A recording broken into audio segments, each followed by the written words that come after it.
Bem-vindo à nossa disciplina de Práticas Profissionais, Arquitetura de Computadores e Sistemas Operacionais. Meu nome é Pedro Henrique. Hoje nós vamos ver a aula número 4, que trata da origem e a estrutura dos sistemas operacionais, ok? Ilustrando aí, nós temos vários sistemas operacionais, os mais conhecidos hoje, como o iOS, Linux, o Windows, tá? O Android, FreeBSD, que são sistemas operacionais hoje extremamente usados e difundidos, ok? Muito bem. Abrindo um parentesezinho, até agora nós temos trabalhado, até a aula 3, a questão de hardware.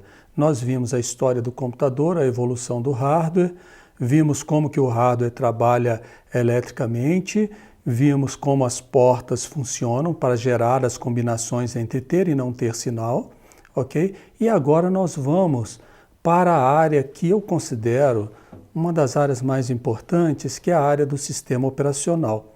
Porque o sistema operacional, na minha visão, ele é a alma do computador.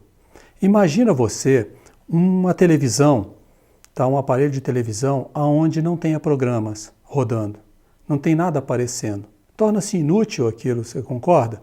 Então, muito bem, eu vou botar programas nessa televisão, mas esses programas precisam de um assessor para que eles possam executar, tá? Possam ser executados. Muito bem.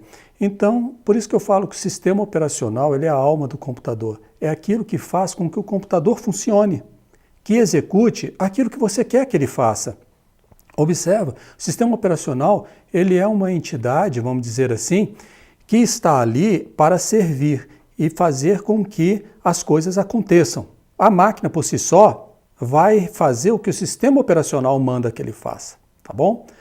Nessa geração de computadores, né, os sistemas operacionais também evoluíram da mesma forma que o hardware ia evoluindo, tá?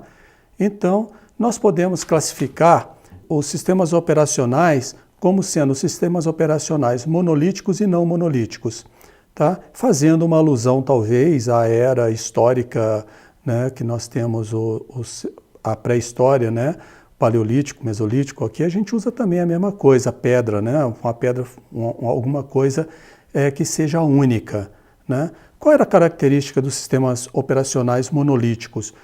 Os sistemas operacionais monolíticos eles eram muito específicos. Eles eram feitos para atender determinadas atividades. Era um código só, de cima e embaixo, né? Ele não tinha divisão, não era dividido em nada, ele era um único código.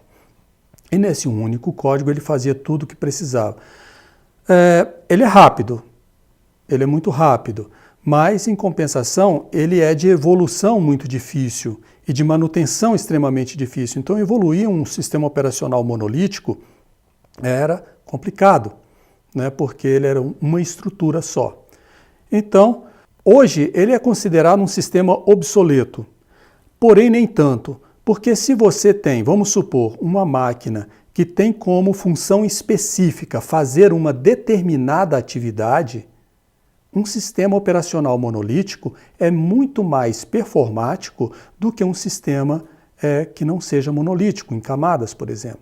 Computadores que são montados para fazer, por exemplo, controle de voo, tempo real. Ele é específico para aquilo, ele não vai te permitir acessar browser, ele não vai te permitir fazer nenhum outro tipo de atividade. Ele é feito para aquela operação. Nesse caso, esse sistema operacional ele é monolítico porque ele tem uma performance muito maior, mas ele é muito fixo, ok? E a computação que nós estamos acostumados a usar é uma computação genérica. Hoje a gente escuta música, amanhã eu estou vendo um vídeo, depois eu estou acessando a internet, vendo o banco, fazendo uma planilha, editando um texto. Olha quanta atividade diferente. Para um sistema operacional monolítico, isso é praticamente impossível, né? Então, essa é uma das desvantagens do monolítico. Vantagem é que ele é mais performático do que os outro tipo não monolíticos, né?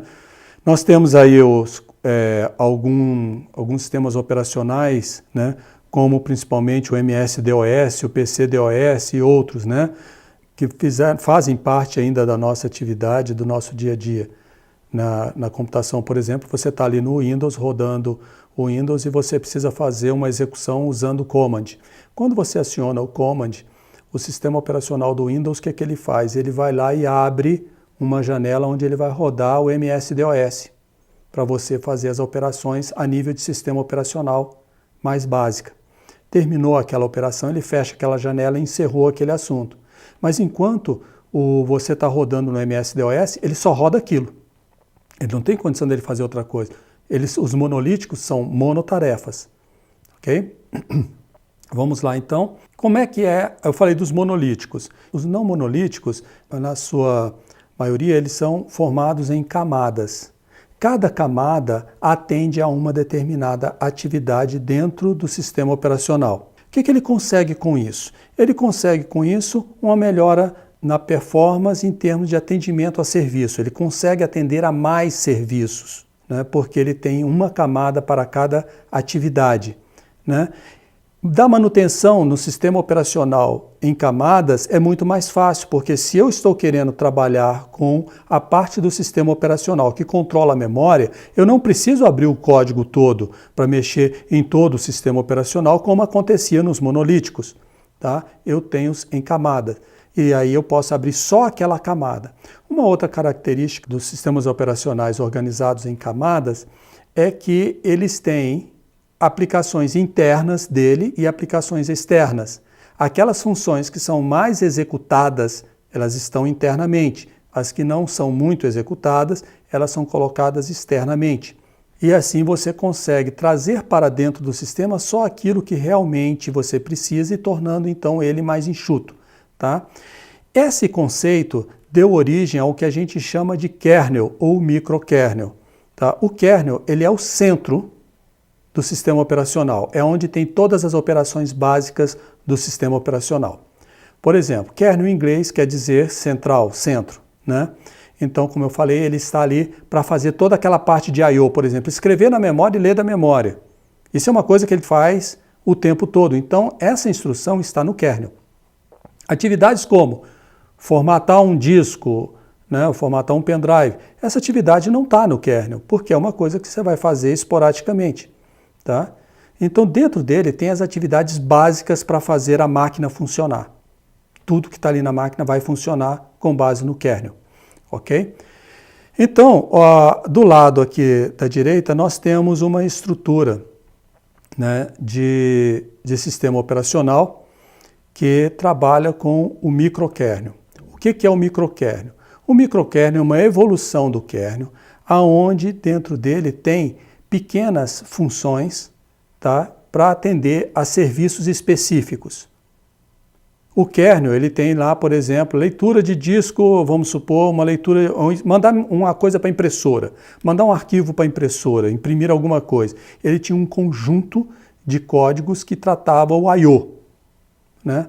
Com a utilização do microkernel, foi possível desenvolver códigos mais eficazes, menores, que fazem determinadas atividades. Por exemplo, preciso imprimir alguma coisa na impressora. Vai entrar em ação o código responsável por aquela impressão. Eu não vou precisar acionar o kernel inteiro. Eu aciono só a parte dele que trata da impressora. Eu preciso escrever alguma coisa no monitor. Então eu tenho um kernel, um microkernelzinho responsável pela parte de escrever no monitor. E assim a arquitetura vai se construindo, né, em microkernels. A tabela da esquerda, aqui, nos mostra os pequenos servidores.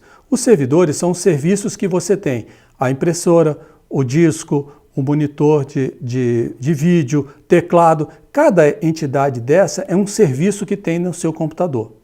Tá? Então, para que elas se executem, antes de chegar no kernel, tem uma camada chamada microkernel, que tem os códigos específicos para atender a cada um desses serviços que estão entrando. Aqui, por exemplo, nós temos um processo, um servidor aqui executando uma atividade, um processamento. Ele só vai usar do kernel a parte do microkernel que corresponde àquela atividade. Então, o sistema operacional, ele faz tudo na sua máquina. Quando você fez lá algoritmo de programação que você escreveu lá. Escreva e mandou ele escrever na tela. Tá? Na verdade, quem fez tudo aquilo foi o sistema operacional. Ele recebeu a ordem para escrever, ele foi lá, verificou os endereços de memória que para escrever, para soltar, movimentou os dados para aquela posição de memória e aí apareceu na sua tela. Ok? Isso é melhor representado no próximo slide. O próximo slide mostra o funcionamento do sistema operacional. Aqui é o usuário, que pode ser você ou um outro computador. Esse usuário demanda alguma coisa ao computador, seja escreva, leia, né, clicar num botão. Quando ele clica num botão, o que acontece a partir do momento que ele clica? Ele faz uma solicitação ao software que está gerenciando aquele botão. Esse software analisa que, eu fui clicado, e se eu fui clicado, eu preciso que você, sistema operacional, execute as atividades de, por exemplo, escrever o nome do usuário na tela. O sistema operacional entendeu a requisição, foi lá no hardware, pegou os dados aonde eles estavam e colocou na posição de memória adequada.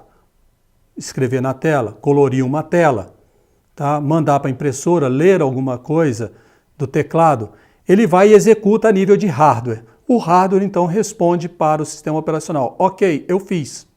Está tudo movimentado. O hardware, então, devolve para o software que fez a requisição. Olha, está montado, já está no local que você pediu. O endereço é esse. O software, por exemplo, vai nesse endereço, lê e apresenta para o usuário o resultado. Imagina se não tivesse sistema operacional, né? Isso aqui seria um monte de máquinas exclusivas. Com o sistema operacional, ele permite, então, que você possa fazer várias atividades. A máquina permite que você faça várias ações, né? Então, aqui nós temos, por exemplo, o conceito do drive, né? Que é uma atividade lá dentro do sistema que liga você ao periférico que você está usando. No Windows chama de drive, né? Vamos instalar o drive da impressora. O que é esse drive da impressora? É um aplicativo que vai permitir, quando o sistema operacional falar, olha, joga isso na impressora, ele vai chamar uma pequena instrução que formata o que você quer estar pedindo, né? E direciona aquilo para o periférico da impressora, que seria a impressora. Ok? Então, essa é uma visão rápida do sistema operacional, material suficiente para vocês entenderem o conteúdo que vocês vão ler agora. Dúvidas, por favor, publiquem no fórum. Ok? Muito obrigado.